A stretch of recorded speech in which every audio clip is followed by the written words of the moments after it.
बच्चे इस कहानी से दूर रहे। मेरे ब्रेस्ट 40 इंच के हो गए थे। जब घर से बाहर निकलती तो मुझे शर्म भी आती। हर वक्त मैं दुपट्टे में छुप कर रहती। मेरा वजन भी काफी ज्यादा बढ़ गया था। मेरी भाभी मेरा ब्रेस्ट का इलाज करवाने के लिए डॉक्टर के पास ले गई तो डॉक्टर ने तेल से मसाज करते करते मेरा नाम रुबाब है। मैं बहन भाइयों में सबसे छोटी थी और बहुत खूबसूरत भी थी, लेकिन बहुत मोटी थी। मेरे ब्रेस्ट भी काफी बड़े बड़े थे और इसलिए मेरी शादी भी नहीं हो रही थी क्योंकि मेरा वजन काफी ज्यादा था। दिखने में तो मैं ऐसे लगती थी जैसे मैं 5 बच्चों की माँ हूँ। मेरे ब्रेस्ट बहुत ही मोटे थे। अपने दुपट्टे से मैं छुपा कर रखती थी। जो भी आंटी रिश्ता लेकर आती मुझे देखते ही वापस उल्टे पाँव चली जाती। अब तो मेरा दिल टूटने लगा था। मैं अपने आप को कम करने के लिए कई हरबे कर चुकी थी मगर कोई भी काम नहीं आया था। इन्हीं दिनों अम्मा भाई की शादी कर रही थी क्योंकि मेरी वजह से भाई की शादी भी रुकी हुई थी और भाई अब मुझे कोसने लगा था कि तू जैसी मोटी के लिए तो कभी भी रिश्ता नहीं आएगा। लेकिन मैं अब बहुत इंतजार नहीं कर सकता। अम्मा मुझे शादी करनी है।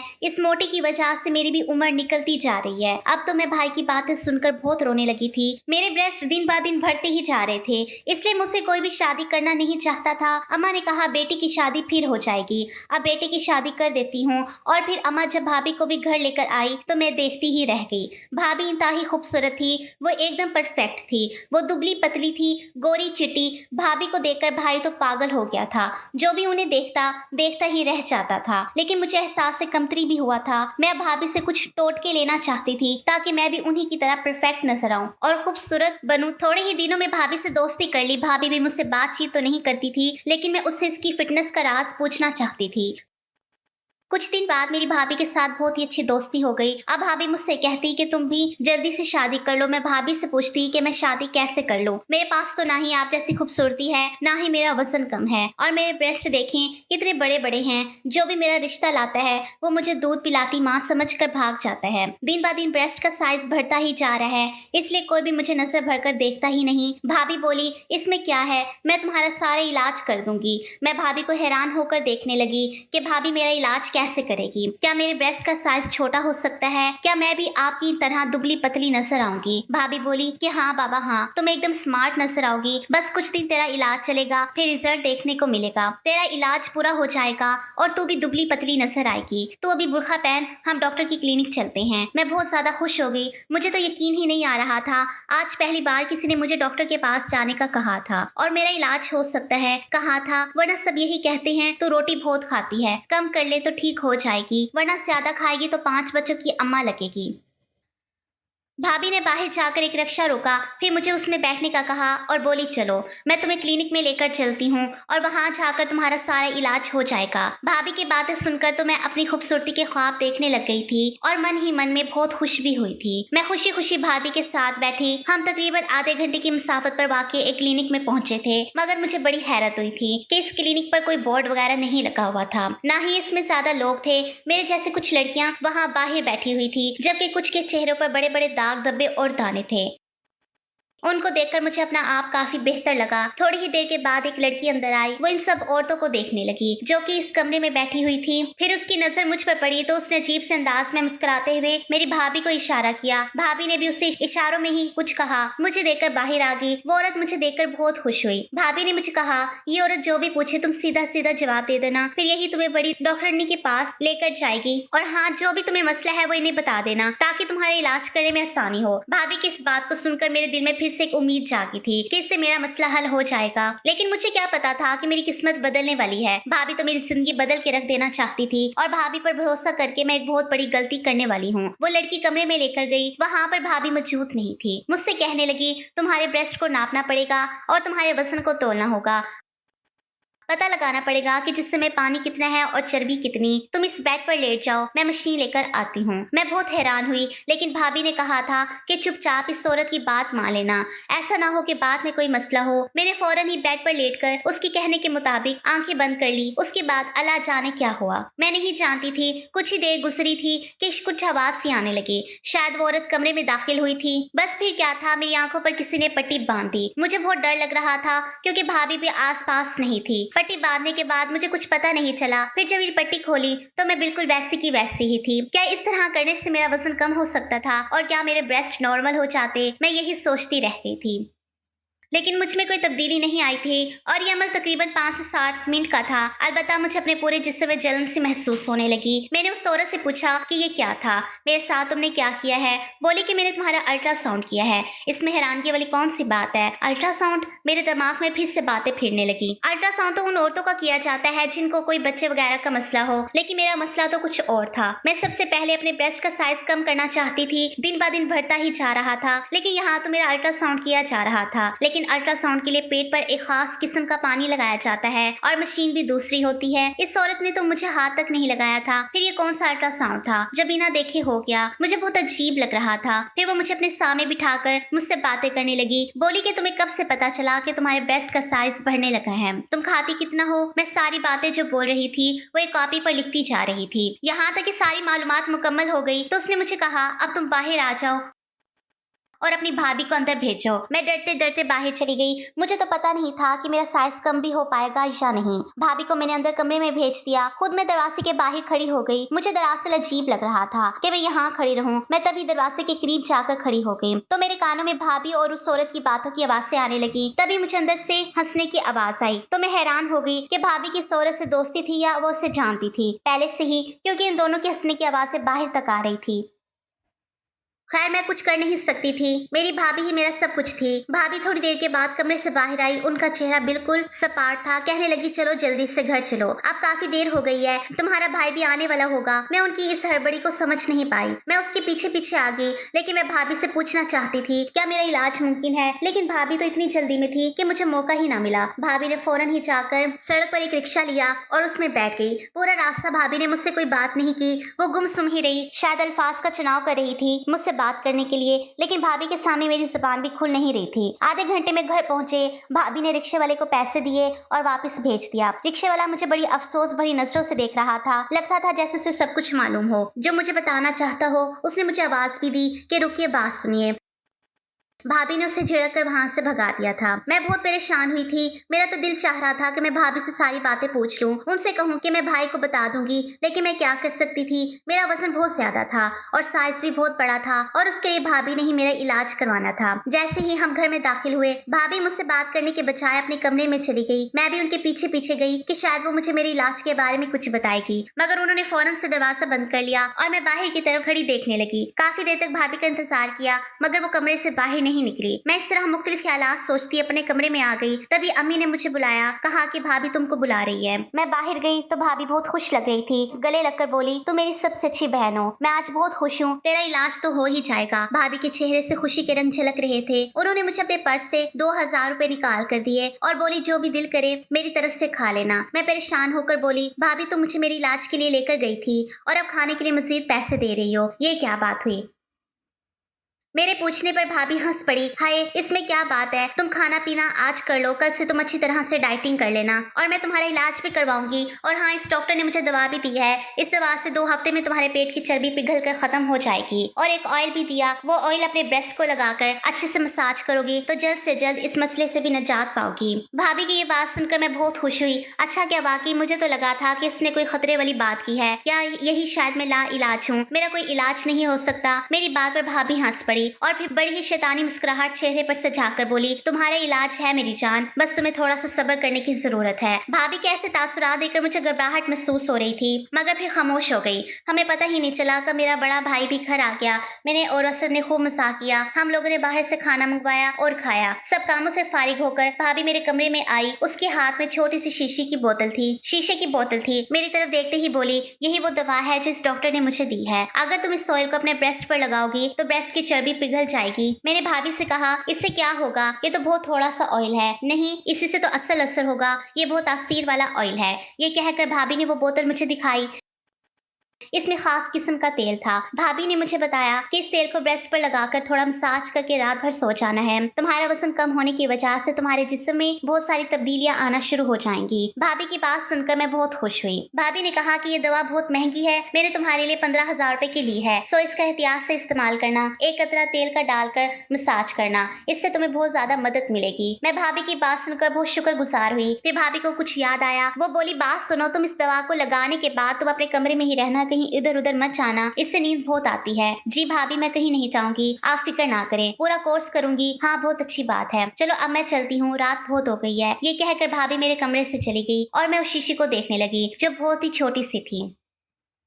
इसमें जैसा लगता था तेल नहीं बल्कि जहर के कतरे हों। मैंने ये सब बोला तो एक अजीब सी बदबू मेरे नाक से टकराई थी। खैर, मैंने दरवाजा बंद किया और इसका इस्तेमाल करने के बाद मैं सो गई। मुझे उस रात बहुत गहरी नींद आई थी। काफी देर मैं सोती रही, बिल्कुल ऐसे ही जैसे कोई बेहोश होता है।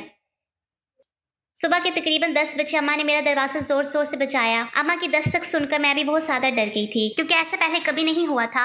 उठते ही मेरी नजर घड़ी पर पड़ी तो मैं हैरान रह गई थी कि सुबह के 10 बज रहे थे। हालांकि ऐसा नहीं होना चाहिए था। मैं सुबह के 10 बजे तक आज तक भी नहीं सोई थी। मैंने हमेशा अपनी जिंदगी में एक रूटीन रखी हुई थी। फिर जैसे ही मैंने दरवाजा खोला तो अम्मा की मुझ पर नजर पड़ते ही परेशान होकर मुझे देखने लगी। अरे बेटी, क्या हुआ? तुम तो बहुत जल्दी उठ जाया करती हो, आज ऐसे क्या बात होगी? अम्मा के कहने पर मैं वाकई खुद को हैरत से देखने लगी।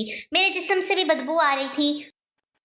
मुझे लगा जैसे मैं किसी कीचड़ भरे बाजार में सोई हुई हूँ, क्योंकि मेरे कपड़ों से भी अजीब किस्म की बदबू आ रही थी। वो तो शुक्र है कि अम्मा ने इस बदबू को महसूस नहीं किया। मैं नाश्ते पर जाने से पहले नहाने के लिए अपने कमरे में चली गई। नहा धोकर बाहर निकली, अपना तरोताजा महसूस हुआ। इस तरह सोने से मेरे कपड़े पहले कभी बदबूदार नहीं हुए थे, लेकिन आज तो एक अजीब ही मामला मेरे साथ पेश आ रहा था, जिसका सर पैर मुझे नजर न आ रहा था। थोड़ी ही देर बाद मैं नाश्ते पर गई। भाभी मेरे साथ थी। मुझे देख कर भाभी बहुत खुश हो रही थी। बोली कि रात को नींद कैसी आई। मैं भाभी को ये भी नहीं कह सकती थी कि मुझे बहुत ज्यादा नींद आई है, बल्कि नशे वाली नींद आई, क्योंकि अम्मा भी साथ बैठी थी और हो सकता था कि अम्मा मुझे इस बात पर भी डांटे कि तुम भाभी के साथ अकेली क्लिनिक में क्यों गई थी। यूं मैं चुप रही। थोड़ी देर बाद भाभी ने खुद ही मुझे अपने कमरे में आने का इशारा किया। मैं जैसे ही उनके कमरे में गई तो वो बहुत खुश थी। बोली कि देखो बहन, वजन एकदम कम नहीं होता, तुम्हें कुछ महीने मेहनत करना पड़ेगी। इस तेल का बाकायदगी से इस्तेमाल करना होगा, लेकिन इससे पहले तुम्हारा एक जगह टेस्ट करवाना चाहती हूँ।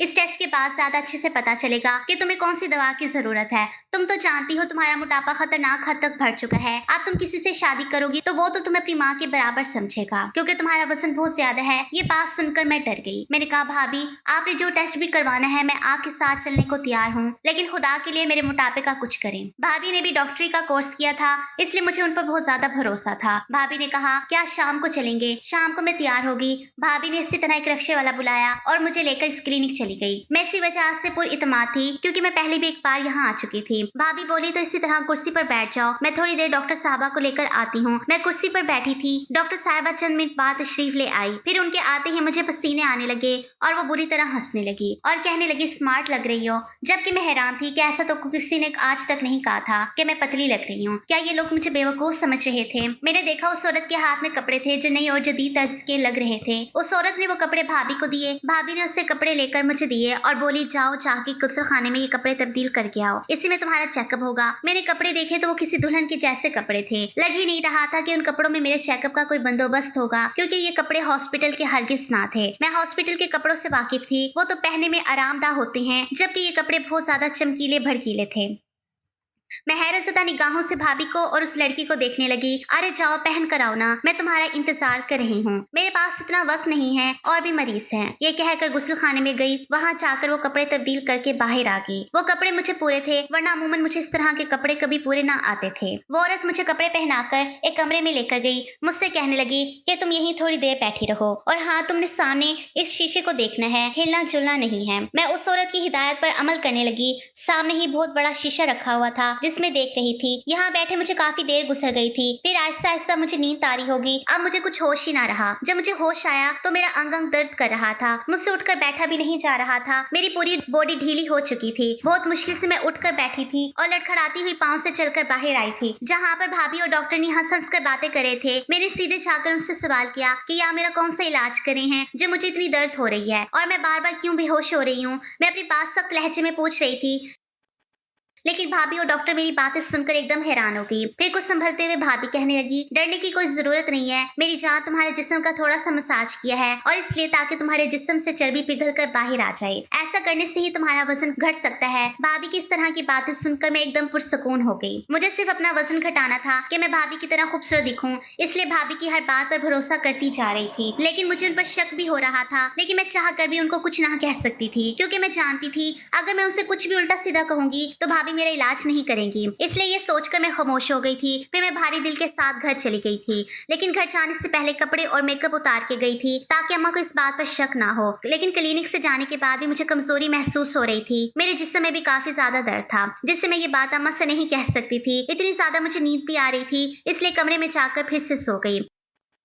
मेरी अम्मा मुझे इस हालत में देखकर परेशान होने लगी थी और सुबह जब मैं उठी तो मुझसे पूछने लगी कि क्यों, क्या हुआ है, तुम्हारी तबीयत कुछ ठीक नहीं लग रही है, मुझे कोई बात है तो बताओ मुझे। माँ तो माँ होती है, बच्चे की हर तकलीफ को समझ जाती है। लेकिन मैं ये बातें अम्मा को बताकर उनको परेशान करना नहीं चाहती थी। कुछ भी नहीं, बस कुछ थकावट महसूस हो रही है इसलिए। लेकिन ऐसी कोई बात नहीं जिससे आप परेशान हो, मैं बिल्कुल ठीक हूँ। कुछ दिन ऐसे ही गुजर गए। मैं हर रात इस ऑयल का मसाज करके सोती, लेकिन इससे मुझे कुछ भी फर्क महसूस नहीं हो रहा था। लेकिन इस दवा से मुझे बहुत ही बेहोशी वाली नींद आ जाती। इसके बाद जो भी मेरे साथ होता वो मुझे कुछ भी याद नहीं रहता था। जब सुबह हुई तो मेरा पूरा जिस्म दर्द कर रहा था। फिर अगले दिन भाभी बहुत खुश दिखाई दे रही थी और मुझसे कह रही थी कि तुम तो थोड़ी दुबली नजर आ रही हो, चलो डॉक्टर से मिलकर आते हैं ताकि तुम्हें और कुछ दवा दे दें ताकि तुम जल्दी से जल्दी दुबली पतली नजर आओ। भाभी की बातें सुनकर मुझे तो अपने जिस्म में कुछ फर्क महसूस नहीं हो रहा था। वो मुझसे झूठ क्यों बोल रही थी? मुझे भाभी पर शक हो रहा था, इसलिए उनको पकड़ना चाहती थी कि भाभी मेरे साथ क्या कर रही थी। मैं भाभी के साथ क्लिनिक जाने के लिए मान गई। जब भाभी मुझे क्लिनिक लेकर गई तो मुझे फिर से वही दुल्हन वाले कपड़े पहनने को दिए और मुझे अच्छा सा मेकअप भी किया। मैं मौके का फायदा उठाकर मोबाइल में वीडियो ऑन करके एक जगह छुपा कर रख दिया ताकि मैं जान सकूं मेरे साथ क्या होता है, जिससे मुझे कमजोरी हो रही है। जो फोन मैंने वीडियो ऑन करके छिपाया था, जब मैंने उस वीडियो को ऑन करके देखा तो मेरे होश उड़ गए। मेरी तो दुनिया ही पलट कर रह गई थी। भाभी ने तो मेरी जिंदगी बर्बाद करके रख दी थी और मुझे तो इस बात पर यकीन नहीं आ रहा था। ये वजन कम करने के चक्कर में मैंने भाभी पर भरोसा करके ये क्या कर दिया था। भाभी से नजरें बचाकर अब मैं यहाँ से भागना चाहती थी। अगर वीडियो की बात कहूँ तो वीडियो में ऐसी चीज थी जिसे देखकर मेरी जिंदगी बर्बाद हो गई थी। वीडियो जब मैंने देखी तो उसमें मुझे ऑयल लगाया जा रहा था और मैं आहिस्ता आहिस्ता बेहोश हो गई थी। और जैसे ही मैं बेहोश हुई तो एक आदमी कमरे में दाखिल हुआ और दाखिल होते ही उसने मेरे साथ जबरदस्ती करके अपना हक वसूल कर चुका था। और भाभी और डॉक्टर मिलकर मेरा वीडियो बनाने लगे थे और ये वीडियो शायद यूट्यूब पर अपलोड करने वाले थे। ये सब देखकर तो मुझे चक्कर से आने लगे थे। ये मेरे साथ भाभी ने क्या कर दिया था। मैं यही सब सोचते हुए अंधाधुंध अपने घर की तरफ भाग रही थी और मेरे पास सबूत के तौर पर भी वीडियो भी थी और ये वीडियो मैं अपनी माँ और भाई को बताना चाहती थी। जब मेरे घर आकर माँ और भाई को ये बात बताई तो भाई और अम्मा बहुत गुस्सा हो गए थे। अब भाभी भी घर पहुंच गई थी, लेकिन भाभी मुझे क्लिनिक में ना पाकर घबरा गई थी। लेकिन भाभी के घर पहुंचने से पहले मैं भाभी की सच्चाई माँ और भाई को बता दी थी। भाभी के घर आते ही भाई ने उनके मुंह पर थप्पड़ रसीद किया था। तो फिर भाभी चीखती हुई बोली, क्यों मुझ पर हाथ उठा रहे हो? भाई ने भी चीख कर कहा,